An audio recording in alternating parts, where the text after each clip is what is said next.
Hello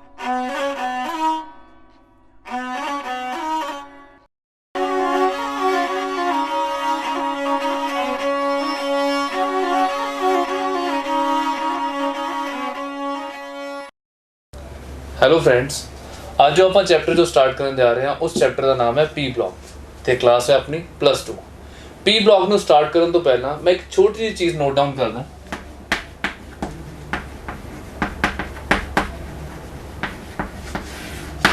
periodic table. ਅਗਰ ਆਪਾਂ periodic table ਦੀ ਗੱਲ ਕਰਦੇ ਹਾਂ ਤਾਂ ਪੀਰੀਓਡਿਕ ਟੇਬਲ ਐਕਚੁਅਲ 'ਚ ਕੀ ਹੈ? Periodic table is nothing but the arrangement of the elements. ਅਗਰ ਆਪਾਂ ਐਲੀਮੈਂਟਸ ਦੀ ਗੱਲ ਕਰੀਏ, ਉਹਨਾਂ ਦੀ ਡਿਫਰੈਂਟ ਪ੍ਰੋਪਰਟੀਜ਼ ਨੇ, ਡਿਫਰੈਂਟ ਕ੍ਰਾਈਟੇਰੀਆਜ਼ ਨੇ। ਉਹਨਾਂ ਕ੍ਰਾਈਟੇਰੀਆਜ਼ ਤੇ ਪ੍ਰੋਪਰਟੀਜ਼ ਦੇ ਅਕੋਰਡਿੰਗ ਐਲੀਮੈਂਟਸ ਨੂੰ ਪੀਰੀਓਡਿਕ ਟੇਬਲ ਦੇ ਵਿੱਚ ਅਰੇਂਜ ਕੀਤਾ ਜਾਂਦਾ। ਬਟ ਐਲੀਮੈਂਟਸ ਨੂੰ ਅਰੇਂਜ ਕਿਸ ਤਰ੍ਹਾਂ ਕੀਤਾ ਜਾਂਦਾ, ਉਹਦੇ ਲਈ ਆਪਾਂ ਨੂੰ ਕੀ ਪ੍ਰੋਵਾਈਡ ਕੀਤੇ ਗਏ ਨੇ? ਸਬਸ਼ੈਲਸ। ਅਗਰ ਆਪਾਂ ਸਬਸ਼ੈਲਸ ਦੀ ਗੱਲ ਕਰੀਏ, ਬੇਸਿਕਲੀ ਸਾਡੀ ਸਟੱਡੀ ਦੇ ਵਿੱਚ 4 ਸਬਸ਼ੈਲ ਆਉਂਦੇ ਜਿਨ੍ਹਾਂ ਦਾ ਨਾਮ ਦਿੱਤਾ ਜਾਂਦਾ ਐਸ ਸਬਸ਼ੈਲ, ਪੀ ਸਬਸ਼ੈਲ, ਡੀ ਸਬਸ਼ੈਲ ਤੇ ਐਫ ਸਬਸ਼ੈਲ। ਹੁਣ ਮੇਰੇ ਮਾਈਂਡ 'ਚ ਆਉਂਦਾ ਐਸ ਸਬਸ਼ੈਲ ਦਾ ਮਤਲਬ ਕੀ ਹੈ, ਪੀ ਤੇ ਡੀ ਤੇ ਐਫ ਦਾ ਮਤਲਬ ਕੀ ਹੈ। ਜਦੋਂ ਇਹ ਚੀਜ਼ ਮੇਰੇ ਮਾਈਂਡ ਸਟ੍ਰਾਈਕ ਕਰਦੀ ਹੈ ਤਾਂ ਮੈਨੂੰ ਗਾਈਡ ਕੀਤਾ ਜਾਂਦਾ, ਅਗਰ ਮੇਰੇ ਐਲੀਮੈਂਟ ਦਾ ਲਾਸਟ ਇਲੈਕਟ੍ਰੋਨ ਐਸ 'ਚ ਐਂਟਰ ਕਰੇਗਾ ਤਾਂ ਐਸ ਬਲੌਕ ਦਾ ਐਲੀਮੈਂਟ ਹੋਏਗਾ, ਪੀ 'ਚ ਐਂਟਰ ਕਰੇਗਾ ਤਾਂ ਪੀ ਦਾ ਐਲੀਮੈਂਟ ਹੋਏਗਾ, ਡੀ 'ਚ ਐਂਟਰ ਕਰੇਗਾ ਡੀ ਦਾ ਐਲੀਮੈਂਟ ਹੋਏਗਾ ਤੇ ਐਫ 'ਚ ਐਂਟਰ ਕਰੇਗਾ ਐਫ ਦਾ ਐਲੀਮੈਂਟ ਹੋਏਗਾ, ਜੋ ਕਿ ਐਕਚੁਅਲ ਠੀਕ ਵੀ ਹੈ। ਅਗਰ ਆਪਾਂ ਇਸ ਚੀਜ਼ ਦੀ ਇੱਕ ਐਗਜ਼ਾਮਪਲ ਲੈ ਲਈਏ, ਐਗਜ਼ਾਮਪਲ ਇਨ ਦਾ ਸੈਂਸ, ਸਪੋਜ਼ ਕਰੋ ਮੈਂ ਐਗਜ਼ਾਮਪਲ ਲੈ ਰਿਹਾ ਨਾਈਟ੍ਰੋਜਨ ਦੀ। ਨਾਈਟ੍ਰੋਜਨ ਦਾ ਐਟੋਮਿਕ ਨੰਬਰ ਕਿੰਨਾ? 7। ਅਗਰ ਆਪਾਂ ਇਹਦੀ ਕਨਫੀਗਰੇਸ਼ਨ ਲਿਖਦੇ ਹਾਂ, ਕਨਫੀਗਰੇਸ਼ਨ ਆਉਂਦੀ ਹੈ 1s2 2s2 2p3। ਮਤਲਬ ਇਹਦਾ ਜਿਹੜਾ ਲਾਸਟ ਇਲੈਕਟ੍ਰੋਨ ਹੋਏਗਾ ਉਹ ਕਿਸ ਸਬਸ਼ੈਲ 'ਚ ਐਂਟਰ ਕਰੇਗਾ? ਪੀ ਸਬਸ਼ੈਲ ਦੇ ਵਿੱਚ। ਤੇ ਕਿਸ ਨੂੰ ਬਿਲੋਂਗ ਕਰੇਗਾ? ਪੀ ਬਲੌਕ ਨੂੰ। ਸੇਮ ਐਜ਼ ਇਟ ਇਜ਼ ਅਗਰ ਆਪਾਂ ਕੋਈ ਹੋਰ ਐਗਜ਼ਾਮਪਲ ਲੈ ਲੈਂਦੇ ਹਾਂ ਸੋਡੀਅਮ ਦੀ। ਸੋਡੀਅਮ ਦਾ ਐਟੋਮਿਕ ਨੰਬਰ ਕਿੰਨਾ? 11।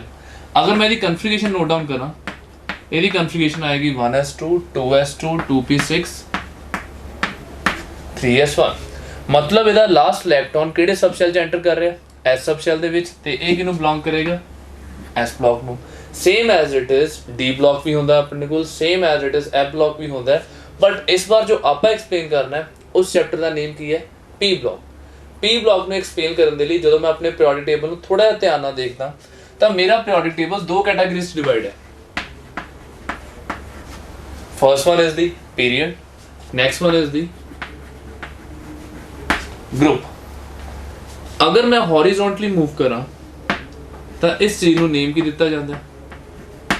ਪੀਰੀਅਡ ਦਾ। ਤੇ ਅਗਰ ਮੈਂ ਡਾਊਨਵਰਡ ਮੂਵ ਕਰਾਂ ਇਸ ਚੀਜ਼ ਨੂੰ ਨੇਮ ਕੀ ਦਿੱਤਾ ਜਾਂਦਾ? ਗਰੁੱਪਸ ਦਾ। ਜਿਵੇਂ ਕਿ ਤੁਸੀਂ ਸਾਰੇ ਹੀ ਜਾਣਦੇ ਹੋ, ਆਪਣੇ ਪੀਰੀਓਡਿਕ ਟੇਬਲ ਦੇ ਟੋਟਲ ਕਿੰਨੇ ਪੀਰੀਅਡਸ ਨੇ? 7। ਤੇ ਕਿੰਨੇ ਗਰੁੱਪਸ ਨੇ? 18। ਦੈਟ ਮੀਨਸ ਅਗਰ ਮੈਂ ਹੌਰੀਜ਼ੌਂਟਲੀ ਮੂਵ ਕਰੂੰਗਾ ਤਾਂ ਮੇਰੇ ਕੋਲ ਟੋਟਲ ਪੀਰੀਅਡਸ ਕਿੰਨੇ ਆਣਗੇ? 7। ਤੇ ਅਗਰ ਇਹੀ ਚੀਜ਼ ਡਾਊਨਵਰਡ ਮੂਵ ਕਰੇਗੀ ਤਾਂ ਟੋਟਲ ਗਰੁੱਪਸ ਕਿੰਨੇ ਆਣਗੇ? 18। So our periodic table is divided into 7 periods and 18 groups. But ਉਸ 7 periods ਤੇ 18 groups ਦੇ ਵਿੱਚੋਂ 4 ਫੇਰ ਕੈਟਾਗਰੀਜ਼ ਨਿਕਲਦੀਆਂ ਜਿਨ੍ਹਾਂ ਨੂੰ ਨੇਮ ਕੀ ਦਿੱਤਾ ਜਾਂਦਾ? S block, P block, D block and F block। ਚਲੋ ਆਪਾਂ periodic table ਨੂੰ ਥੋੜਾ ਜਿਹਾ ਓਪਨ ਕਰ ਲੈਂਦੇ ਹਾਂ। ਅਗਰ ਮੈਂ ਆਪਣੇ periodic table ਨੂੰ ਓਪਨ ਕਰਦਾ ਤਾਂ ਮੈਨੂੰ ਫਰਸਟ 2 ਗਰੁੱਪ ਕਿਹਦੇ ਦਿਖਾਈ ਦਿੰਦੇ ਆ? S block ਦੇ। ਲਾਸਟ 6 ਗਰੁੱਪ 13 to 18 ਕਿਹਦੇ ਦਿਖਾਈ ਦਿੰਦੇ ਆ? ਪੀ ਬਲੌਕ ਦੇ। ਤੇ ਬਾਕੀ 3rd to 12 ਗਰੁੱਪ ਕਿਹਦੇ ਦਿਖਾਈ ਦਿੰਦੇ ਆ? ਡੀ ਬਲੌਕ ਦੇ।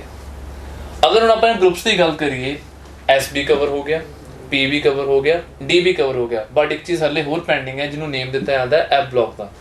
ਅਗਰ ਤੁਸੀਂ ਆਪਣੇ ਪੀਰੀਓਡਿਕ ਟੇਬਲ ਨੂੰ ਬੁੱਕਸ ਧਿਆਨ ਨਾਲ ਦੇਖਦੇ ਹੋ ਤਾਂ ਪੀਰੀਓਡਿਕ ਟੇਬਲ ਦੇ ਨੀਚੇ 2 ਸੈਪਰੇਟ ਸੀਰੀਜ਼ ਪ੍ਰੋਵਾਈਡ ਕੀਤੀਆਂ ਜਾਂਦੀਆਂ ਜੋ ਕਿਸ ਬਲੌਕ ਨੂੰ ਬਿਲੋਂਗ ਕਰਦੇ ਨੇ? ਐਫ ਬਲੌਕ ਨੂੰ। ਜਿਹਦੇ ਵਿੱਚ ਫਰਸਟ ਸੀਰੀਜ਼ ਕਿਹਦੀ ਆਉਂਦੀ ਹੈ? ਲੈਂਥਨੋਇਡਸ ਦੀ। ਤੇ ਨੈਕਸਟ ਸੀਰੀਜ਼ ਕਿਹਦੀ ਆਉਂਦੀ ਹੈ? ਐਕਟਿਨੋਇਡਸ ਦੀ। ਮੀਨਸ ਅਗਰ ਮੈਂ ਫਰਸਟ 2 ਗਰੁੱਪ ਦੇ ਵਿੱਚੋਂ ਕੋਈ ਵੀ ਇੱਕ ਐਗਜ਼ਾਮਪਲ ਲੈਣਾ, for example lithium with the atomic number 3। ਅਗਰ ਆਪਾਂ ਇਹਦੀ ਕਨਫੀਗਰੇਸ਼ਨ ਲਿਖਦੇ ਹਾਂ, ਕਨਫੀਗਰੇਸ਼ਨ ਆਉਂਦੀ ਹੈ 1s2 2s1। ਮਤਲਬ ਮੇਰਾ ਲਾਸਟ ਇਲੈਕਟ੍ਰੋਨ ਕਿਹੜੇ ਸਬਸ਼ੈਲ 'ਚ ਜਾਏਗਾ? ਐਸ ਸਬਸ਼ੈਲ ਦੇ ਵਿੱਚ। ਤੇ ਅਗਰ ਉਹ ਐਸ ਸਬਸ਼ੈਲ ਦੇ ਵਿੱਚ ਜਾ ਰਿਹਾ ਤਾਂ ਕਿਹੜੇ ਬਲੌਕ ਨੂੰ ਬਿਲੋਂਗ ਕਰੇਗਾ? ਐਸ ਬਲੌਕ ਨੂੰ। ਸੇਮ ਐਜ਼ ਇਟ ਇਜ਼ ਅਗਰ ਮੈਂ ਗਰੁੱਪ 13 ਤੋਂ 18 ਤੱਕ ਆ ਜਾਣਾ ਤੇ 13 ਤੋਂ 18 ਤੱਕ ਆਪਾਂ ਕੋਈ ਵੀ ਇੱਕ ਐਗਜ਼ਾਮਪਲ ਲੈ ਲੈਂਦੇ ਆ। For example chlorine with the atomic number 17। ਅਗਰ ਆਪਾਂ ਇਹਦੀ ਕਨਫਿਗਰੇਸ਼ਨ ਨੋਟ ਡਾਊਨ ਕਰਦੇ ਆ 1s2 2s2 2p6 3s2 3p5। ਮਤਲਬ ਅਗਰ ਆਪਾਂ ਕਲੋਰੀਨ ਦੀ ਕਨਫਿਗਰੇਸ਼ਨ ਨੂੰ ਧਿਆਨ ਨਾਲ ਦੇਖੀਏ ਤਾਂ ਜਿਹੜਾ ਲਾਸਟ ਇਲੈਕਟ੍ਰੋਨ ਹੋਏਗਾ ਉਹ ਫੇਰ ਤੋਂ ਕਿਸ ਸਬਸ਼ੈਲ ਜਾ ਰਿਹਾ, p ਸਬਸ਼ੈਲ ਦੇ ਵਿੱਚ। ਮਤਲਬ ਇਹ ਕਿਹਨੂੰ ਬਿਲੋਂਗ ਕਰੇਗਾ, p ਬਲੌਕ ਨੂੰ। Same as it is for the d block and same as it is for the f block. But ਇਸ ਵਾਰ ਆਪਣਾ ਮੇਨ ਫੋਕਸ ਸਿਰਫ ਤੇ ਸਿਰਫ ਕਿਸ ਤੇ ਜਾਏਗਾ, p ਬਲੌਕ ਤੇ। ਜਦੋਂ ਆਪਾਂ p ਬਲੌਕ ਦੀ ਗੱਲ ਕਰਦੇ ਹਾਂ, ਜਿਵੇਂ ਮੈਂ ਤੁਹਾਨੂੰ ਆਲਰੇਡੀ ਦੱਸ ਚੁੱਕਿਆ, ਮੇਰਾ p ਬਲੌਕ ਡਿਵਾਈਡਡ ਹੈ ਗਰੁੱਪ 13 ਤੋਂ ਲੈ ਕੇ 18 ਤੱਕ। ਚਲੋ ਅਗਰ ਆਪਾਂ ਗਰੁੱਪ 13 ਦੀ ਗੱਲ ਕਰੀਏ ਤੇ ਗਰੁੱਪ 14 ਦੀ ਗੱਲ ਕਰੀਏ, ਇਹ ਦੋਨੋਂ ਗਰੁੱਪਸ ਤੁਸੀਂ ਆਲਰੇਡੀ +1 ਦੇ ਵਿੱਚ ਕਰ ਚੁੱਕੇ ਹੋ, ਜਿਨ੍ਹਾਂ ਨੂੰ ਆਪਾਂ ਬੋਰਨ ਫੈਮਿਲੀ ਤੇ ਜਿਨ੍ਹਾਂ ਨੂੰ ਆਪਾਂ ਕਾਰਬਨ ਫੈਮਿਲੀ ਕਹਿ ਦਿੰਦੇ ਆ। ਇਸ ਸਾਲ ਜੋ ਆਪਾਂ +2 ਦੇ ਵਿੱਚ ਕਰਾਂਗੇ ਉਹ ਆਏਗੀ ਆਪਣੇ ਕੋਲ group 15 nitrogen family, group 16 oxygen family, group 17 halogen family ਤੇ ਗਰੁੱਪ 18 ਨੋਬਲ ਗੈਸਸ। ਪਰ ਗਰੁੱਪ 15 16 17 18 ਨੂੰ ਪਰਫਾਰਮ ਕਰਨ ਤੋਂ ਪਹਿਲਾਂ ਆਪਾਂ ਥੋੜਾ ਜਿਹਾ ਇਹਨਾਂ ਨੂੰ ਰੀਇੰਟਰੋਡਿਊਸ ਕਰ ਦਿੰਦੇ ਆ, ਜਿਹਨਾਂ ਨੂੰ ਨੇਮ ਦਿੱਤਾ ਜਾਂਦਾ ਹੈ ਬੋਰਨ ਫੈਮਿਲੀ ਦਾ, ਨੇਮ ਦਿੱਤਾ ਜਾਂਦਾ ਹੈ ਕਾਰਬਨ ਫੈਮਿਲੀ ਦਾ। ਚਲੋ ਫਰਸਟ ਆ ਗਿਆ ਆਪਣੇ ਕੋਲ ਗਰੁੱਪ 13 ਦੇ elements, boron, aluminium, gallium, indium, thallium. ते same as it is for group 14, carbon, silicon, germanium, tin, lead. ये आ गया अपने को रिस्पैक्टिव एलीमेंट्स, जिन्हां दी सब तो पहला आपां की देखते हैं,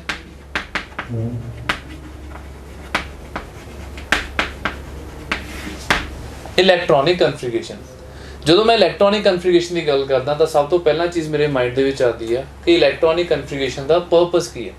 ਇਲੈਕਟ੍ਰੋਨਿਕ ਕਨਫਿਗਰੇਸ਼ਨ ਦਾ ਪਰਪਸ ਹੈ ਕਿ ਐਲੀਮੈਂਟ ਦੇ ਐਟੋਮਿਕ ਨੰਬਰ ਨੂੰ ਆਇਡੈਂਟੀਫਾਈ ਕਰਨਾ, ਆਇਡੈਂਟੀਫਾਈ ਕਰਨ ਤੋਂ ਬਾਅਦ ਉਹਨਾਂ ਨੂੰ ਰਿਸਪੈਕਟਿਵ ਸਬਸ਼ੈਲਸ ਭੇਜਣਾ ਤੇ ਸਬਸ਼ੈਲਸ ਤੋਂ ਭੇਜਣ ਤੋਂ ਬਾਅਦ ਉਹਨਾਂ ਦੀ ਸਟੇਬਿਲਿਟੀ ਤੇ ਵਰਕ ਕਰਨਾ। ਕਿਉਂਕਿ ਅਗਰ ਆਪਾਂ ਪੀਰੀਓਡਿਕ ਟੇਬਲ ਨੂੰ ਧਿਆਨ ਨਾਲ ਆਬਜ਼ਰਵ ਕਰੀਏ, ਪੀਰੀਓਡਿਕ ਟੇਬਲਸ ਐਲੀਮੈਂਟਸ ਇੱਕ ਦੂਸਰੇ ਨਾਲ ਲੜ ਰਹੇ ਨੇ। ਕਿਉਂ ਲੜ ਰਹੇ ਨੇ?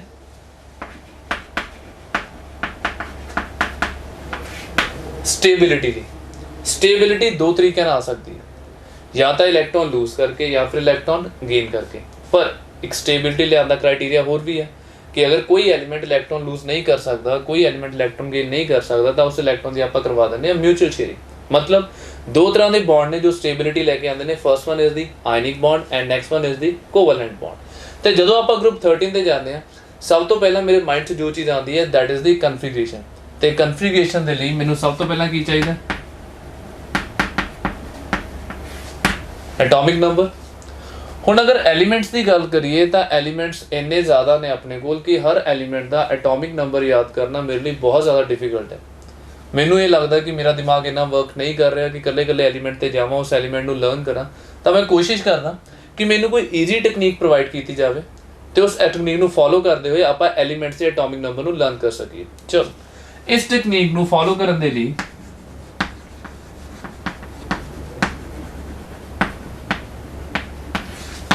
ਸਾਨੂੰ ਕੀ ਪ੍ਰੋਵਾਈਡ ਕੀਤੇ ਗਏ? Magic numbers. ਜਦੋਂ ਆਪਾਂ ਮੈਜਿਕ ਨੰਬਰਸ ਦੀ ਗੱਲ ਕਰਦੇ ਹਾਂ, ਜਿਵੇਂ ਕਿ ਤੁਸੀਂ ਸਾਰੇ ਜਾਣਦੇ ਹੋ, ਮੈਜਿਕ ਨੰਬਰਸ ਆ 2 8 8 18 18 32। ਮਤਲਬ ਇਹ ਮੈਜਿਕ ਨੰਬਰਸ ਨੂੰ ਫੋਲੋ ਕਰਦੇ ਹੋਏ ਤੁਸੀਂ ਕਿਸੇ ਵੀ ਐਲੀਮੈਂਟ ਦਾ ਕਿਸੇ ਵੀ ਟਾਈਮ ਤੇ atomic number as well as ਉਹਦੀ ਇਲੈਕਟ੍ਰੋਨਿਕ ਕਨਫਿਗਰੇਸ਼ਨ ਨੂੰ ਫਾਈਂਡ ਆਊਟ ਕਰ ਸਕਦੇ ਹਾਂ। ਚਲੋ ਫਰਸਟ ਐਲੀਮੈਂਟ ਤੋਂ ਸਟਾਰਟ ਕਰਦੇ ਹਾਂ। ਫਰਸਟ ਐਲੀਮੈਂਟ ਆਪਣੇ ਕੋਲ ਕੀ ਆ ਗਿਆ? ਬੋਰੋਨ। ਜਿਵੇਂ ਕਿ ਤੁਸੀਂ ਸਾਰੇ ਜਾਣਦੇ ਹੋ ਬੋਰੋਨ ਦਾ ਐਟੋਮਿਕ ਨੰਬਰ ਕੀ ਹੈ? 5। ਹੁਣ ਅਗਰ ਮੈਂ ਮੈਜਿਕ ਨੰਬਰ ਨੂੰ ਫੋਲੋ ਕਰਾਂ ਤਾਂ ਫਰਸਟ 2 ਇਲੈਕਟ੍ਰੋਨਸ ਪਲੱਸ 8 ਇਲੈਕਟ੍ਰੋਨਸ ਮੇਰੇ ਕਿਹਦੇ ਵਿੱਚ ਕਵਰ ਹੋ ਗਏ? ਬੋਰੋਨ ਦੇ ਵਿੱਚ। ਕਿਉਂਕਿ ਬੋਰੋਨ ਤੋਂ ਅਗਲੀ ਨੋਬਲ ਗੈਸ ਕਿਹੜੀ ਆਉਂਦੀ ਹੈ? ਨਿਓਨ। ਤੇ 2 + 8 ਕਨਫਿਗਰੇਸ਼ਨ ਉੱਥੇ ਹੀ ਕਵਰ ਅਪ ਹੋ ਜਾਏਗੀ। ਹੁਣ ਜਦੋਂ ਮੈਂ ਬੋਰੋਨ ਤੋਂ ਐਲੂਮੀਨੀਅਮ ਤੇ ਜਾਵਾਂਗਾ ਤਾਂ ਮੈਂ ਉਹਦੇ ਵਿੱਚ ਕਿੰਨੇ ਇਲੈਕਟ੍ਰੋਨ ਐਡ ਕਰਾਂਗਾ? 8। ਤੇ ਮੇਰੇ ਕੋਲ ਐਟੋਮਿਕ ਨੰਬਰ ਕੀ ਆ ਜਾਏਗਾ? 13। ਜਦੋਂ ਮੈਂ 13 ਤੋਂ ਗੈਲੀਅਮ ਤੇ ਜਾਵਾਂਗਾ ਤਾਂ ਮੈਂ ਕੀ ਐਡ ਕਰਾਂਗਾ? 18। ਤਾਂ ਐਟੋਮਿਕ ਨੰਬਰ ਕੀ ਆ ਜਾਏਗਾ? 31। 31 ਤੋਂ ਜੋ ਮੈਂ ਨੈਕਸਟ ਐਲੀਮੈਂਟ ਤੇ ਜਾਊਂਗਾ ਮੈਂ ਫਿਰ ਕੀ ਐਡ ਕਰੂੰਗਾ? 18। ਤੇ ਐਟੋਮਿਕ ਨੰਬਰ ਕੀ ਆ ਜਾਏਗਾ? 49। ਤੇ ਜਦੋਂ ਆਪਾਂ ਇੰਡੀਅਮ ਤੋਂ ਥੈਲੀਅਮ ਤੇ ਜਾਵਾਂਗੇ ਮੈਂ ਕਿੰਨੇ ਇਲੈਕਟ੍ਰੋਨ ਐਡ ਕਰੂੰਗਾ? 32। ਤੇ ਆਪਣੇ ਕੋਲ ਐਟੋਮਿਕ ਨੰਬਰ ਕੀ ਆ ਜਾਏਗਾ? 81।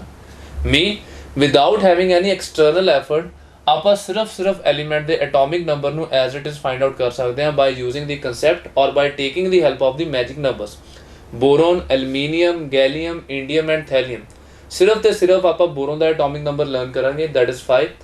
ਉਸ 5 ਦੇ ਵਿੱਚ ਅਗਰ ਮੈਂ ਮੈਜਿਕ ਨੰਬਰਸ ਨੂੰ ਫੋਲੋ ਕਰਾਂ, ਮੈਂ 8 ਇਲੈਕਟ੍ਰੋਨਸ ਐਡ ਕਰੂੰਗਾ ਤਾਂ ਐਲੂਮੀਨੀਅਮ ਦਾ ਐਟੋਮਿਕ ਨੰਬਰ ਆ ਜਾਏਗਾ 13। 13 ਦੇ ਵਿੱਚ ਮੈਂ 18 ਐਡ ਕਰੂੰਗਾ ਤਾਂ ਗੈਲੀਅਮ ਦਾ ਐਟੋਮਿਕ ਨੰਬਰ ਆ ਜਾਏਗਾ 31। ਗੈਲੀਅਮ ਦੇ ਵਿੱਚ ਮੈਂ ਫਿਰ 18 ਇਲੈਕਟ੍ਰੋਨਸ ਐਡ ਕਰੂੰਗਾ ਤਾਂ ਇੰਡੀਅਮ ਦਾ ਐਟੋਮਿਕ ਨੰਬਰ ਆ ਜਾਏਗਾ 49। ਤੇ ਇੰਡੀਅਮ ਦੇ ਵਿੱਚ ਮੈਂ 32 ਇਲੈਕਟ੍ਰੋਨਸ ਐਡ ਕਰੂੰਗਾ ਤੇ last element that is thallium ਦਾ ਐਟੋਮਿਕ ਨੰਬਰ ਆ ਜਾਏਗਾ 81। ਮਤਲਬ ਸਿਰਫ ਇੱਕ ਐਲੀਮੈਂਟ ਨੂੰ ਮਾਈਂਡ 'ਚ ਰੱਖਿਆ, ਇੱਕ ਐਲੀਮੈਂਟ ਨੂੰ ਮਾਈਂਡ 'ਚ ਰੱਖਦੇ ਹੋਏ ਆਪਾਂ ਬਾਕੀ ਸਾਰੇ ਐਲੀਮੈਂਟਸ ਦੀ ਇਲੈਕਟ੍ਰੋਨਿਕ ਕਨਫੀਗਰੇਸ਼ਨ ਤੇ ਉਹਨਾਂ ਦਾ atomic number as it is find out ਕਰ ਲਿਆ। ਚਲੋ ਹੁਣ ਗਰੁੱਪ 14 ਤੇ ਜਾਣ ਤੋਂ ਪਹਿਲਾਂ ਮੈਂ ਇਹਨਾਂ ਐਲੀਮੈਂਟਸ ਦੀ ਇਲੈਕਟ੍ਰੋਨਿਕ ਕਨਫੀਗਰੇਸ਼ਨ ਨੂੰ ਵੀ ਦੇਖ ਲੈਣਾ। ਅਗਰ ਆਪਾਂ ਬੋਰੋਨ ਦੀ ਗੱਲ ਕਰੀਏ, ਬੋਰੋਨ ਦਾ ਐਟੋਮਿਕ ਨੰਬਰ ਕਿੰਨਾ ਹੈ? 5। ਸੋ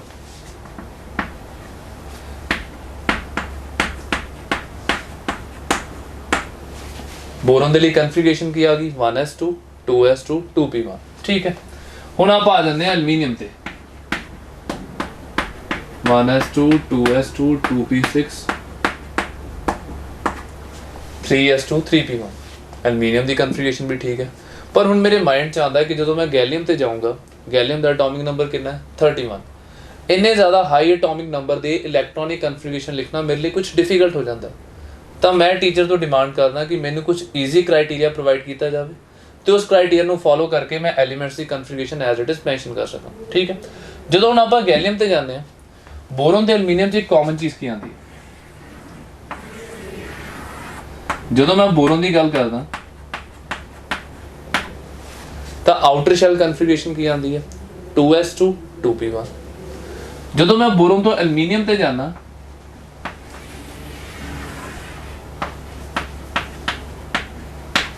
ਤਾਂ ਆਊਟਰ ਸ਼ੈਲ ਕਨਫੀਗਰੇਸ਼ਨ ਕੀ ਆਉਂਦੀ ਹੈ? 3s2 3p1। ਮਤਲਬ ਕੁਛ ਨਾ ਕੁਛ ਤਾਂ ਕਾਮਨ ਫੈਕਟਰ ਹੈ। ਹੁਣ ਮੇਰੇ ਮਾਈਂਡ ਸਟ੍ਰਾਈਕ ਕਰਦਾ ਕਿ ਜਦੋਂ ਮੈਂ ਬੋਰੋਨ ਤੋਂ ਐਲੂਮੀਨੀਅਮ ਤੇ ਜਾ ਰਿਹਾ, ਸਿਰਫ with respect to n the values changes ਆ ਰਹੇ ਆ। n ਕੀ ਹੁੰਦਾ ਆਪਾਂ ਉਹ ਵੀ ਦੇਖ ਲੈਂਦੇ ਆ। ਪਰ ਜਦੋਂ ਮੈਂ ਐਲੂਮੀਨੀਅਮ ਤੋਂ ਗੈਲੀਅਮ ਤੇ ਜਾਊਂਗਾ, ਮੈਨੂੰ ਇਹ ਲੱਗਦਾ ਹੈ ਕਿ 2 ਤੇ 3 ਨੂੰ ਕੌਣ ਰਿਪਲੇਸ ਕਰ ਦੇਗਾ? 4s2 4p1।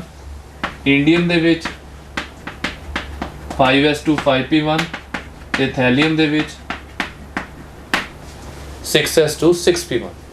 ਹੁਣ ਅਗਰ ਤੁਸੀਂ ਸਾਰੇ ਸਬਸ਼ੈਲਸ ਨੂੰ ਧਿਆਨ ਨਾਲ ਕੰਸੀਡਰ ਕਰੋ, ਆਪਾਂ ਸਿਰਫ ਤੇ ਸਿਰਫ ਕਨਫੀਗਰੇਸ਼ਨ ਉਹ ਲੈਤੀ ਹੈ ਜਿਹੜੀ ਕਨਫੀਗਰੇਸ਼ਨ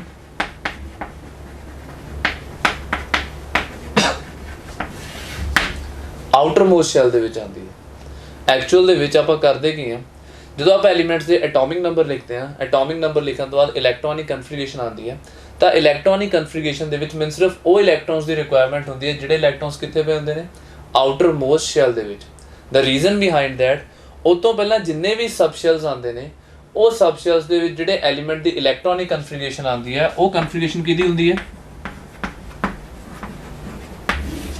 ਨੋਬਲ ਗੈਸ ਦੀ। ਤੇ ਤੁਹਾਨੂੰ ਸਾਰਿਆਂ ਨੂੰ ਪਤਾ ਹੈ ਕਿ ਨੋਬਲ ਗੈਸਿਸ ਕੀ ਹੁੰਦੀਆਂ ਨੇ? ਸਟੇਬਲ। ਤੇ ਜੋ ਚੀਜ਼ ਸਟੇਬਲ ਹੁੰਦੀ ਹੈ ਉਹ ਕਦੇ ਵੀ ਬੌਂਡ ਬ੍ਰੇਕ ਨਹੀਂ ਕਰਦੀ, ਤੇ ਜੋ ਚੀਜ਼ ਕਦੇ ਵੀ ਬੌਂਡ ਬ੍ਰੇਕ ਨਹੀਂ ਕਰਦੀ ਮਤਲਬ ਉਹ ਪਾਰਟਿਸਿਪੇਟ ਵੀ ਨਹੀਂ ਕਰੇਗੀ ਰਿਐਕਸ਼ਨ ਦੇ ਵਿੱਚ। ਤੇ ਜੋ ਚੀਜ਼ ਰਿਐਕਟਿਵਿਟੀ 'ਚ ਪਾਰਟਿਸਿਪੇਟ ਹੀ ਨਹੀਂ ਕਰੇਗੀ ਉਹ ਮੇਰੇ ਕਿਸੇ ਮਤਲਬ ਦੀ ਨਹੀਂ ਹੈ। ਮਤਲਬ ਆਪਾਂ ਨੋਬਲ ਗੈਸਿਸ ਨੂੰ ਸਾਈਡ ਤੇ ਰੱਖਾਂਗੇ ਤੇ ਨੋਬਲ ਗੈਸਿਸ ਨੂੰ ਛੱਡ ਕੇ ਆਪਾਂ ਸਿਰਫ ਉਹ ਐਲੀਮੈਂਟਸ ਦੀ ਕਨਫੀਗਰੇਸ਼ਨ ਲਿਖਾਂਗੇ ਜਿਹੜੇ ਰਿਐਕਟਿਵ ਹੋਣਗੇ, ਜਿਹੜੇ ਰਿਐਕਸ਼ਨਸ ਪਾਰਟਿਸਿਪੇਟ ਕਰਨਗੇ ਤੇ ਜਿਹੜੇ ਆਊਟਰ ਮੋਸਟ ਸ਼ੈਲ 'ਚ ਹੋਣਗੇ। ਜਿਵੇਂ ਕਿ ਐਲੂਮੀਨੀਅਮ ਦੇਖ ਲਓ, ਅਗਰ ਆਪਾਂ ਐਲੂਮੀਨੀਅਮ ਦੀ ਗੱਲ ਕਰੀਏ 1s2 2s2 2p6, ਇਹ ਕਨਫੀਗਰੇਸ਼ਨ ਕਿਹਦੀ ਆ ਗਈ? ਨਿਓਨ ਦੀ, ਜੋ ਕਿ ਹੈ ਨੋਬਲ ਗੈਸ। ਤੇ ਨੋਬਲ ਗੈਸਿਸ ਇਨਰਟ ਹੁੰਦੀਆਂ ਨੇ ਜੋ ਕਿ ਰਿਐਕਸ਼ਨ 'ਚ ਪਾਰਟਿਸਿਪੇਟ ਨਹੀਂ ਕਰਦੀਆਂ। ਮਤਲਬ ਬੋਰੋਨ ਦੇ ਲਈ 2s2 2p1, ਐਲੂਮੀਨੀਅਮ ਦੇ ਲਈ 3s2 3p1, ਗੈਲੀਅਮ ਲਈ 4s2 4p1, ਇੰਡੀਅਮ ਦੇ ਲਈ 5s2 5p1 ਤੇ ਥੈਲੀਅਮ ਦੇ ਲਈ 6s2 6p1। ਮਤਲਬ ਅਗਰ ਆਪਾਂ ਸਾਰਿਆਂ ਨੂੰ ਕੰਬਾਈਨ ਕਰ ਦਈਏ ਤੇ ਇਹਨਾਂ ਸਾਰਿਆਂ ਦਾ ਨਿਚੋੜ ਕੱਢ ਦਈਏ, ਮੇਰੇ ਕੋਲ ਜਰਨਲ ਇਲੈਕਟ੍ਰੋਨਿਕ ਕਨਫੀਗਰੇਸ਼ਨ ਕੀ ਆਉਂਦੀ ਹੈ? ns2 np1। ਇਹ ਮੇਨ ਚੀਜ਼ ਹੈ ਜਿਹੜੀ ਤੁਸੀਂ ਮਾਈਂਡ 'ਚ ਰੱਖਣੀ ਹੈ। First of all elements that is boron, aluminium, gallium, indium, thallium ਤੇ ਦੂਜੀ ਗਰੁੱਪ 13 ਦੀ general electronic configuration ns2 np1 by knowing the value of n। ਅਗਰ ਆਪਾਂ ਨੂੰ ਸਿਰਫ n ਦੀ ਵੈਲਿਊ ਪਤਾ ਹੋਏਗੀ ਤਾਂ ਆਪਾਂ ਕਿਸੇ ਵੀ ਐਲੀਮੈਂਟ ਦੇ ਆਊਟਰ ਮੋਸਟ ਸ਼ੈਲ ਦੀ ਇਲੈਕਟ੍ਰੋਨਿਕ ਕਨਫੀਗਰੇਸ਼ਨ ਨੂੰ without any confusion on the spot ਲਿਖ ਸਕਦੇ ਹਾਂ। ਜਿਵੇਂ ਆਪਾਂ ਬਰੀਲੀਅਮ ਦਿੱਤਾ, ਬਰੀਲੀਅਮ ਤੋਂ ਬਾਅਦ ਐਲੂਮੀਨੀਅਮ, ਐਲੂਮੀਨੀਅਮ ਤੋਂ ਬਾਅਦ ਗੈਲੀਅਮ, ਗੈਲੀਅਮ ਤੋਂ ਬਾਅਦ ਇੰਡੀਅਮ, ਇੰਡੀਅਮ ਤੋਂ ਬਾਅਦ ਥੈਲੀਅਮ। ਹੋਇਆ ਕੁਛ ਨਹੀਂ, ਜਦੋਂ ਆਪਾਂ ਬੋਰੋਨ ਤੋਂ ਐਲੂਮੀਨੀਅਮ ਤੇ ਗਏ 8 ਇਲੈਕਟ੍ਰੋਨਸ ਦਾ ਐਡੀਸ਼ਨ ਹੋ ਗਿਆ, ਐਲੂਮੀਨੀਅਮ ਤੋਂ ਗੈਲੀਅਮ ਤੇ ਆਏ 18 ਦਾ ਐਡੀਸ਼ਨ ਹੋ ਗਿਆ, ਗੈਲੀਅਮ ਤੋਂ ਇੰਡੀਅਮ ਤੇ ਆਏ ਫਿਰ 18 ਇਲੈਕਟ੍ਰੋਨਸ ਦਾ ਐਡੀਸ਼ਨ ਹੋ ਗਿਆ ਤੇ ਲਾਸਟ ਇੰਡੀਅਮ ਤੇ ਜੋ ਥੈਲੀਅਮ ਤੇ ਆਏ 32 ਇਲੈਕਟ੍ਰੋਨਸ ਦਾ ਐਡੀਸ਼ਨ ਹੋ ਗਿਆ। ਬੈਨੀਫਿਟ ਕੀ ਮਿਲਿਆ कि without having any extra effort मेरे को सारे ਦੇ ਸਾਰੇ ਐਲੀਮੈਂਟਸ ਦੇ ਕੀ ਆ ਗਏ ਐਟੋਮਿਕ ਨੰਬਰ। ਜਦੋਂ ਆਪਣੇ ਕੋਲ ਸਾਰੇ ਐਲੀਮੈਂਟਸ ਦੇ ਐਟੋਮਿਕ ਨੰਬਰ ਆ ਜਾਣਗੇ ਮਤਲਬ ਆਪਣੇ ਕੋਲ ਉਹਨਾਂ ਦੀ ਇਲੈਕਟ੍ਰੋਨਿਕ ਕਨਫੀਗਰੇਸ਼ਨ ਆ ਜਾਏਗੀ। ਇਲੈਕਟ੍ਰੋਨਿਕ ਕਨਫੀਗਰੇਸ਼ਨ ਜਿਹੜੀ ਆਊਟਰ ਮੋਸਟ ਸ਼ੈਲ ਦੇ ਵਿੱਚ ਹੋਏਗੀ, ਕਿਉਂਕਿ ਆਊਟਰ ਮੋਸਟ ਸ਼ੈਲ ਦੇ ਇਲੈਕਟ੍ਰੋਨਸ ਨੇ ਜੋ ਆਪਾਂ ਨੂੰ ਸਟੇਬਿਲਿਟੀ ਦਿਵਾਉਂਦੇ ਨੇ, ਚਾਹੇ ਉਹ ਇਲੈਕਟ੍ਰੋਨ ਲੂਜ਼ ਕਰਨ, ਚਾਹੇ ਉਹ ਇਲੈਕਟ੍ਰੋਨ ਗੇਨ ਕਰਨ ਤੇ ਚਾਹੇ ਉਹ ਇਲੈਕਟ੍ਰੋਨ ਸ਼ੇਅਰ ਕਰਨ, ਇਹ ਉਹਨਾਂ ਦੀ ਮਰਜ਼ੀ ਹੈ। ਪਰ ਆਪਣਾ ਮੇਨ ਫੋਕਸ ਹੋਣਾ ਚਾਹੀਦਾ ਹੈ ਕਿ ਐਲੀਮੈਂਟਸ ਪਾਰਟਿਸਿਪੇਟ ਕਰ ਰਹੇ ਨੇ ਔਰ ਰਿਐਕਸ਼ਨ ਦੇ ਵਿੱਚ ਕਿਸ ਤਰ੍ਹਾਂ ਇਨਵੋਲਵਡ ਨੇ, ਕਿ ਉਹਨਾਂ ਦੇ ਆਊਟਰ ਮੋਸਟ ਸ਼ੈਲ 'ਚ ਇੰਨੇ ਇਲੈਕਟ੍ਰੋਨ ਹੈ ਕਿ ਜੋ ਉਹਨਾਂ ਨੂੰ ਰਿਐਕਟ ਕਰਵਾ ਕੇ ਉਹਨਾਂ ਦੇ ਆਕਟੇਟ ਨੂੰ ਕੰਪਲੀਟ ਕਰਵਾ ਸਕਦੇ ਨੇ। ਆਪਾਂ ਉਹੀ ਚੀਜ਼ ਫੋਲੋ ਕਰ ਰਹੇ ਹਾਂ, ਚਾਹੇ ਉਹ ਗਰੁੱਪ 13 ਦੇ ਲਈ ਹੋਵੇ ਚਾਹੇ ਉਹ ਗਰੁੱਪ 14 ਦੇ ਲਈ ਹੋਵੇ। ਹੁਣ ਆਪਾਂ ਥੋੜੀ ਜਿਹੀ ਇੰਟਰੋਡਕਸ਼ਨ ਦੇ ਦਿੰਦੇ ਹਾਂ ਗਰੁੱਪ 14 ਦੀ। ਅਗਰ ਆਪਾਂ ਗਰੁੱਪ 14 ਵੱਲ ਜਾਈਏ ਤਾਂ ਆਈ ਥਿੰਕ ਹੁਣ ਮੈਨੂੰ ਕੁਝ ਐਕਸਟਰਾ ਐਫਰਟ ਲਗਾਉਣ ਦੀ ਜ਼ਰੂਰਤ ਨਹੀਂ ਹੈ। ਗਰੁੱਪ 13 ਦੇ ਐਲੀਮੈਂਟਸ ਨੂੰ ਧਿਆਨ ਨਾਲ ਆਬਜ਼ਰਵ ਕਰੋ, ਉਸ ਤੋਂ ਬਾਅਦ ਇੱਕ ਇਲੈਕਟ੍ਰੋਨ ਇਨਕਰੀਜ਼ ਕਰਦੇ ਜਾਓ, ਉਹੀ ਐਟੋਮਿਕ ਨੰਬਰ ਆ ਜਾਏਗਾ ਗਰੁੱਪ 14 ਦੇ ਐਲੀਮੈਂਟਸ ਦਾ। ਫॉर एग्जांपल अगर मैं बोरोन की गल की, बोरोन का एटॉमिक नंबर 5, मतलब जो मैं एक ग्रुप अगे चले जाऊंगा तो कार्बन का एटॉमिक नंबर की आ जाएगा 6। अगर मैं एल्यूमीनियम की गल करा एटॉमिक नंबर 13 तो सिलिकॉन का atomic number 14, gallium 31, germanium 32, indium 49, 10 50, thallium 81, lead 82। मतलब सिर्फ एक ग्रुप पे फोकस करना सी आपां। वो भी ग्रुप 13 मैं इसलिए करवाया क्योंकि +1 ऑलरेडी कर चुके हैं, थोड़े लिए थोड़ा कन्वीनियंट हो जाएगा as compared to group 15, group 16, group 17 and group 18। हुण मेरे माइंड 'ਚ कई बार डाउट आता कि नहीं जो मैं इलैक्ट्रॉनिक कन्फिगरेशन या एटॉमिक नंबर मैंशन किए ने मे भी उन्होंने मिसटेक हो सकती है। कोई गल नहीं, आप इन्हूं क्रॉस चैक कर लें by following the concept of magic numbers. जो मैं मैजिक नंबर्स की गल करदा, फर्स्ट एलीमेंट कार्बन दे लई 2+8 कन्फिगरेशन ऑलरेडी ओवर हो चुकी है। हुण जो आप कार्बन तो सिलिकॉन ते जावांगे तो मैं कितने इलैक्ट्रॉन्स ऐड करूँगा 8 एंड 6 + 8 14। जो मैं सिलिकॉन तो जर्मेनियम पे जाऊँगा तो मैं कितने इलैक्ट्रॉन्स ऐड करूँगा 18 एंड 14 + 18 32। जो मैं जर्मेनियम तो 10 पे जाऊँगा मैं फिर कितने इलैक्ट्रॉन्स ऐड करूँगा 18 एंड 32 + 18 50। तो जो मैं 10 तो लेड पे जाऊँगा मैं कितने इलैक्ट्रॉन्स ऐड करूँगा 32 ਤੇ लास्ट मेरे एटॉमिक नंबर की आ जाएगा 82। मतलब जो चीज़ आप फाइंड आउट करके आए हैं चाहे वो लॉजिकली सी चाहे वो मैजिक नंबर ਨੂੰ फॉलो करके आए सी बिल्कुल ठीक है, दोनों ਦੇ ਵਿੱਚ कोई भी मिसटेक नहीं है। ਹੁਣ दूसरा बेनिफिट की मिल गया, ਆਪਾਂ ਇਹ एलिमेंट्स ਦੇ एटॉमिक नंबर मैंशन कर चुके हैं, आप ਇਹਨਾਂ ਦੀ इलैक्ट्रॉनिक कन्फिगरेशन भी लिख चुके हैं, आप ਇਹਨਾਂ ਦੀ जर्नल इलैक्ट्रॉनिक कन्फिगरेशन भी लिख चुके हैं। ਹੁਣ मैं ग्रुप 14 ਤੇ कोई एक्स्ट्रा वर्क नहीं करूँगा, मैं सिर्फ group 13 that is the boron family ਉਹਦੀ हेल्प लूँगा तो ਉਹਦੀ हेल्प लैके अपनी फैमिली ਨੂੰ फर्दर एक्सपेंड करता जाऊँगा। ठीक है, अगर बोरन ਦੇ ਲਈ कन्फिगरेशन सी 2s2 2p1 ਤਾਂ कार्बन ਦੇ ਲਈ ਕੀ ਆਏਗੀ 2s2 2p2। अगर एल्यूमीनियम ਦੇ ਲਈ ਸੀ 3s2 3p1 ਤਾਂ सिलिकॉन ਦੇ ਲਈ ਕੀ ਆਏਗੀ 3s2 3p2। मतलब कहने का परपज़ ये है कि जो तुसी डाउन द ग्रुप जाओगे बाय द टाइम सिर्फ नंबर ऑफ शैल्स चेंज होंगे। जिमें ए शैल आ गया कार्बन के लिए n = 1, n = 2, n = 3, n = 4 and so on. जो आप n = 2 की गल कर रहे हैं मतलब आप एक कन्फिगरेशन लिख के देख लें 1s2 2s2 2p2 मतलब ये कन्फिगरेशन आ गई कार्बन की। ਹੁਣ ਜਦੋਂ ਤੁਸੀਂ ਕਾਰਬਨ ਤੋਂ ਸਿਲੀਕॉन ਤੇ ਜਾਓਗੇ ਤਾਂ ਇੱਕ ਸਬਸ਼ੈਲ ਵੱਜ ਜਾਏਗਾ, ਮਤਲਬ ਜਿੱਥੇ n = 2 ਸੀ ਉੱਥੇ n = 3 ਆ ਜਾਏਗਾ।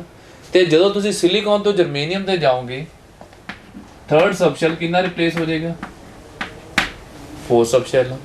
ਜਦੋਂ ਤੁਸੀਂ ਜਰਮੇਨੀਅਮ ਤੋਂ 10 ਤੇ ਜਾਓਗੇ 4 ਸਬਸ਼ੈਲ 5 ਸਬਸ਼ੈਲ ਨਾ, ਤੇ ਜਦੋਂ ਤੁਸੀਂ 10 ਤੋਂ ਲੈਡ ਤੇ ਜਾਓਗੇ 5 सबशेल कितना रिप्लेस हो जाएगा 6 सबशेल ना। मतलब ग्रुप 13 ਤੇ 14 ਨੂੰ ਕੰਪੇਅਰ ਕਰਕੇ ਦੇਖ ਲਓ ਮੇਜਰ ਚੇਂजेस नहीं आए, only the changes are with respect to the addition of one extra electron when we are moving from group 13 to group 14। group 13 ਦੀ ਜਰਨਲ ਇਲੈਕਟ੍ਰੋਨਿਕ ਕਨਫਿਗਰੇਸ਼ਨ ਕੀ ਆ ਗਈ ns2 np1 ਤੇ ਅਗਰ ਮੈਂ group 14 ਨੂੰ ਆਬਜ਼ਰਵ ਕਰਾਂ ਇਹਨਾਂ ਦੇ ਲਈ ਜਰਨਲ ਇਲੈਕਟ੍ਰੋਨਿਕ ਕਨਫਿਗਰੇਸ਼ਨ ਕੀ ਆਏਗੀ ns2 np2। ਹੁਣ ਗਰੁੱਪ 13 ਤੇ 14 ਦੀ ਇਲੈਕਟ੍ਰੋਨਿਕ ਕਨਫਿਗਰੇਸ਼ਨ ਐਕਸਪਲੇਨ ਕਰਨ ਤੋਂ ਬਾਅਦ ਸਾਡੇ ਮਾਈਂਡ ਦੇ ਵਿੱਚ ਕੀ ਆਉਂਦਾ ਜੋ ਆਪਾਂ +2 ਦੇ ਵਿੱਚ ਕਰਨਾ। ਇਹ ਹੋ ਗਿਆ ਗਰੁੱਪ 13 ਦੇ ਲਈ, ਇਹ ਹੋ ਗਿਆ ਗਰੁੱਪ 14, ਗਰੁੱਪ 15, ਗਰੁੱਪ 16, ਗਰੁੱਪ 17 ਤੇ ਗਰੁੱਪ 18। ਠੀਕ ਹੈ, ਐਲੀਮੈਂਟਸ ਤੁਹਾਡੇ ਸਾਹਮਣੇ ਨੇ। ਜਿਵੇਂ ਆਪਾਂ ਗਰੁੱਪ 15 ਦੀ ਗੱਲ ਕਰਦੇ ਹਾਂ, ਜਿਹਨੂੰ ਆਪਾਂ ਨਾਈਟ੍ਰੋਜਨ ਫੈਮਿਲੀ ਵੀ ਕਹਿੰਦੇ ਆ, and the respective elements are nitrogen, phosphorus, arsenic, antimony and bismuth. ਤੇ ਗਰੁੱਪ 16 ਦੇ ਲਈ oxygen, sulphur, selenium, tellurium and ਪੋਲੋਨੀਅਮ।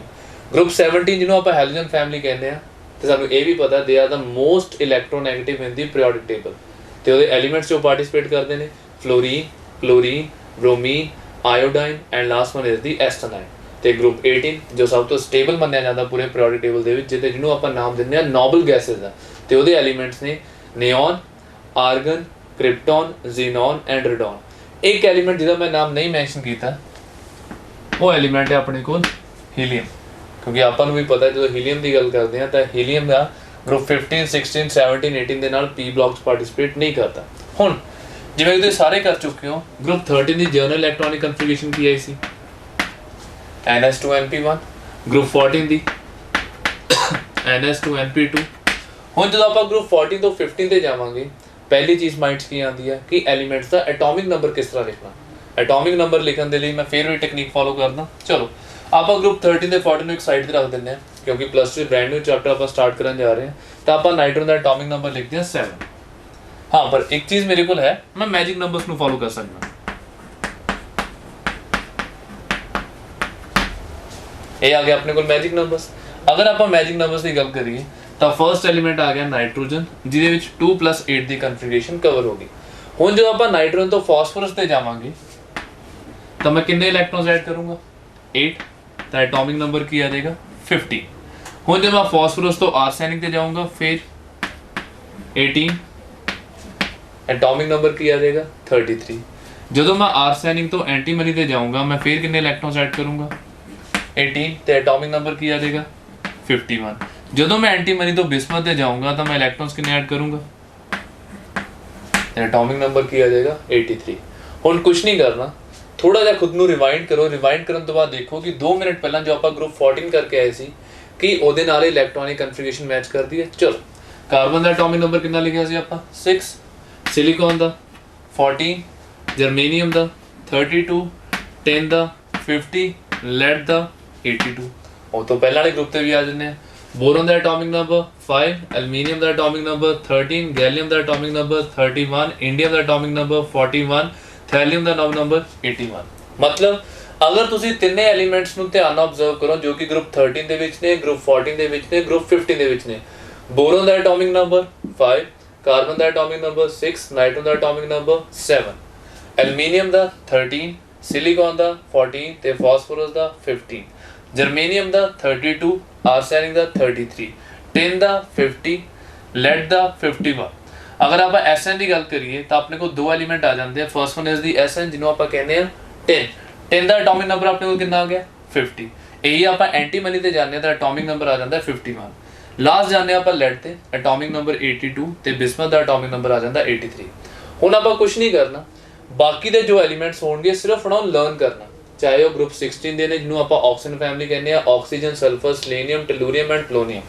ਅਗਰ ਨਾਈਟ੍ਰੋਜਨ ਦਾ 7 ਹੈ ਤਾਂ ਆਕਸੀਜਨ ਦਾ 8, ਫਾਸਫੋਰਸ ਦਾ 15 ਹੈ, ਸਲਫਰ ਦਾ 16, ਆਰਸੈਨਿਕ ਦਾ 33 ਹੈ ਤਾਂ ਸਲੇਨੀਅਮ ਦਾ 34, ਐਂਟੀਮਨੀ ਦਾ 51 ਹੈ ਤਾਂ ਟੈਲੂਰੀਅਮ ਦਾ 52, ਬਿਸਮਥ ਦਾ 83 ਹੈ ਤਾਂ ਪੋਲੋਨੀਅਮ ਦਾ 84। ਲੋ ਕੰਮ ਹੋਰ ਵੀ ਈਜ਼ੀ ਹੋ ਗਿਆ।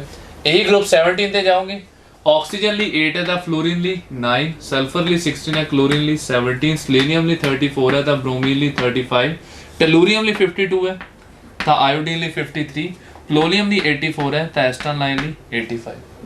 क्रॉस चेक करना चाहते हो क्रॉस चेक कर लो।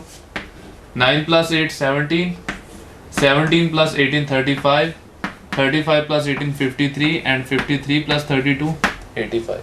मतलब जो चीज़ आप स्टार्टिंग तो एज अ बेस मान के चल रहे हैं ਉਹਦੇ 'ਚ ਹੁਣ तक कोई गलती नहीं है। मतलब ये चीज़ किते भी इंप्लीमेंट की जा सकती है, ये एवरग्रीन है। अगर आप मैजिक्स नंबर को फॉलो करते हैं, by having these magic numbers we can find out the electronic configuration of each and every element.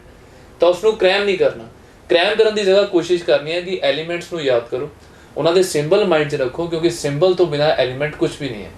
अगर थोड़ा सिंबल ठीक होएगा तभी एलिमेंट को सही कंसिडर किया जाएगा, अदरवाइज नहीं। तो लास्ट रह गया अपने को group 18, neon with atomic number 10, chlorine 17, argon 18, bromine 35, krypton 36, iodine 53, xenon 54, astatine 85, radon 86। आ हो गया अपने पी ब्लॉक ਦੀ ਇੰਟਰੋਡਕਸ਼ਨ, ਜਿਸ ਦੇ ਵਿੱਚ ਗਰੁੱਪ 15 16 17 18 ਤੇ ਮੈਂ ਕੋਈ ਜ਼ਿਆਦਾ ਟਾਈਮ ਨਹੀਂ ਲਗਾਇਆ, ਕੁਝ ਨਹੀਂ ਕੀਤਾ, ਸਿਰਫ ਜੋ ਗਰੁੱਪ 13 ਤੇ 14 ਤੇ 10-15 ਮਿੰਟ ਆਪਾਂ ਲਾਏ ਸੀ ਉਸ ਚੀਜ਼ ਨੂੰ ਯੂਟਿਲਾਈਜ਼ ਕਰਕੇ ਹਾਰਡਲੀ 5 ਮਿੰਟ ਵੀ ਨਹੀਂ ਲੱਗੇ ਗਰੁੱਪ 15 16 17 18 ਐਲੀਮੈਂਟਸ ਦੇ ਐਟੋਮਿਕ ਨੰਬਰ ਨੂੰ ਲਰਨ ਕਰਨ ਦੇ ਲਈ। ਹੁਣ ਬਚਿਆ ਕੀ? ਕਨਫਿਗਰੇਸ਼ਨ। ਗੱਲ ਫੇਰ ਉੱਥੇ ਆ ਰਹੀ ਹੈ ਬਾਰ-ਬਾਰ, ਅਗਰ 13 ਤੋਂ 14 ਤੇ ਜਾਓਗੇ ਤਾਂ ਇੱਕ ਇਲੈਕਟ੍ਰੋਨ ਜ਼ਿਆਦਾ ਵਧੇਗਾ, 14 ਤੋਂ 15 ਤੇ ਜਾਓਗੇ ਫਿਰ ਇੱਕ ਇਲੈਕਟ੍ਰੋਨ ਇਨਕਰੀਜ਼ ਕਰੇਗਾ, 15 ਤੋਂ 16 ਤੇ 1 ਇਲੈਕਟ੍ਰੋਨ, 16 ਤੋਂ 17 ਤੇ 1 more electron and 17 to 18 again 1 more electron। So by using the journal concept of group 14 ਜਿਹਦੇ ਲਈ ਜਰਨਲ ਇਲੈਕਟ੍ਰੋਨਿਕ ਕਨਫਿਗਰੇਸ਼ਨ ਕੀ ਆ ਰਹੀ ਹੈ ns2np2, ਤਾਂ ਅਗਰ ਇੱਕ ਇਲੈਕਟ੍ਰੋਨ ਹੋਰ ਵੱਧ ਜੇ ਤਾਂ ਇਹਨਾਂ ਦੀ ਜਰਨਲ ਇਲੈਕਟ੍ਰੋਨਿਕ ਕਨਫਿਗਰੇਸ਼ਨ ਕੀ ਹੋ ਜਾਏਗੀ ns2np3, ਗਰੁੱਪ 16 ਦੇ ਲਈ ns2np4, ਗਰੁੱਪ 17 ਦੇ ਲਈ ns2np5 ਤੇ ਲਾਸਟ ਨੋਬਲ ਗੈਸਿਸ ਦੇ ਲਈ ns2np6 ਐਕਸੈਪਟ ਹੀਲੀਅਮ ਜਿਹਦੀ ਜਰਨਲ ਇਲੈਕਟ੍ਰੋਨਿਕ ਕਨਫਿਗਰੇਸ਼ਨ ਕੀ ਹੁੰਦੀ ਹੈ ns2। ਹੁਣ ਜਦੋਂ ਆਪਾਂ ਇਹਨਾਂ ਦੀ ਗੱਲ ਕਰਦੇ ਹਾਂ ਤਾਂ ਸਾਰੇ ਐਲੀਮੈਂਟਸ ਦੇ ਵਿੱਚ ਮੈਨੂੰ ਕਿਤੇ ਨਾ ਕਿਤੇ ਡਾਊਟ ਰਹਿੰਦਾ ਕਿ ਕੋਈ ਨਾ ਕੋਈ ਤਾਂ ਕਮੀ ਰਹਿ ਗਈ ਹੈ। ਕਮੀ ਕੀ ਰਹਿ ਗਈ ਹੈ? ਨੰਬਰ ਆਫ ਸਬਸ਼ੈਲਸ ਨੂੰ ਆਇਡੈਂਟੀਫਾਈ ਕਰਨ ਦੇ ਵਿੱਚ। ਜਿਵੇਂ ਕਿ ਸਾਨੂੰ ਦੱਸਿਆ ਜਾਂਦਾ ਸਾਡੇ ਪੀਰੀਓਡਿਕ ਟੇਬਲ 'ਚ ਕਿੰਨੇ ਪੀਰੀਅਡਸ ਨੇ? 7। ਫਰਸਟ ਪੀਰੀਅਡ ਦੇ ਵਿੱਚ ਹਾਈਡਰੋਜਨ ਤੇ ਹੀਲੀਅਮ ਕਵਰ ਹੋ ਜਾਂਦਾ, ਤਾਂ ਅਗਰ ਮੈਂ ਇਹਨਾਂ ਤੋਂ ਅੱਗੇ ਚੱਲਾਂ, ਸੈਕਿੰਡ ਆ ਗਿਆ ਮੇਰੇ ਕੋਲ, ਸੈਕਿੰਡ ਤੋਂ ਬਾਅਦ ਥਰਡ, थर्ड तो बाद फोर्थ, फोर्थ तो बाद फिफ्थ ते फिफ्थ तो बाद सिक्स्थ। मतलब जो मेरा बोरन होएगा वो सैकेंड पीरियड ਨੂੰ ਬਿਲੋਂਗ ਕਰੇਗਾ, ਐਲੂਮੀਨੀਅਮ ਥਰਡ ਪੀਰੀयड ਨੂੰ, ਗੈਲੀਅਮ ਫੋਰਥ ਪੀਰੀयड ਨੂੰ, ਇੰਡੀਅਮ ਫਿਫਥ ਪੀਰੀयड ਨੂੰ ਤੇ ਥੈਲੀਅਮ ਸਿਕਸਥ ਪੀਰੀयड ਨੂੰ। ਸੇਮ ਐਜ਼ ਇਟ ਇਜ਼ ਬਾਕੀ ਸਾਰੇ ਐਲੀਮੈਂਟਸ, ਐਲੂਮੀਨੀਅਮ ਦੇ ਨਾਲ ਸਿਲੀਕਨ, ਸਿਲੀਕਨ ਦੇ ਨਾਲ ਫਾਸਫੋਰਸ, ਫਾਸਫੋਰਸ ਦੇ ਨਾਲ ਸਲਫਰ, ਸਲਫਰ ਦੇ ਨਾਲ ਕਲੋਰੀਨ, ਕਲੋਰੀਨ ਦੇ ਨਾਲ ਆਰਗਨ। ਮਤਲਬ ਇਹ ਸਾਰੇ ਦੇ ਸਾਰੇ ਐਲੀਮੈਂਟ ਕਿਹੜੇ ਪੀਰੀयड ਨੂੰ ਬਿਲੋਂਗ ਕਰਨਗੇ? थर्ड पीरियड ਨੂੰ। ਤੇ ਇਹਨਾਂ ਦੇ ਲਈ ਜੋ ਵੀ ਤੁਸੀਂ n ਦੀ ਵੈਲਿਊ ਲਿਖੋਗੇ ਉਹ ਆਊਗੀ ਵਿਦ ਰਿਸਪੈਕਟ ਟੂ 3।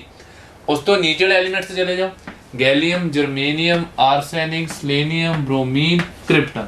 ਅਗਰ ਆਪਾਂ ਸਾਰੇ ਐਲੀਮੈਂਟਸ ਨੂੰ ਦੇਖੀਏ ਸਟਾਰਟਿੰਗ ਫਰਮ 31 ਅਪ ਟੂ 36, ਇਹ ਕਿਹੜੇ ਪੀਰੀਅਡ ਨੂੰ ਬਿਲੋਂਗ ਕਰ ਰਹੇ ਨੇ?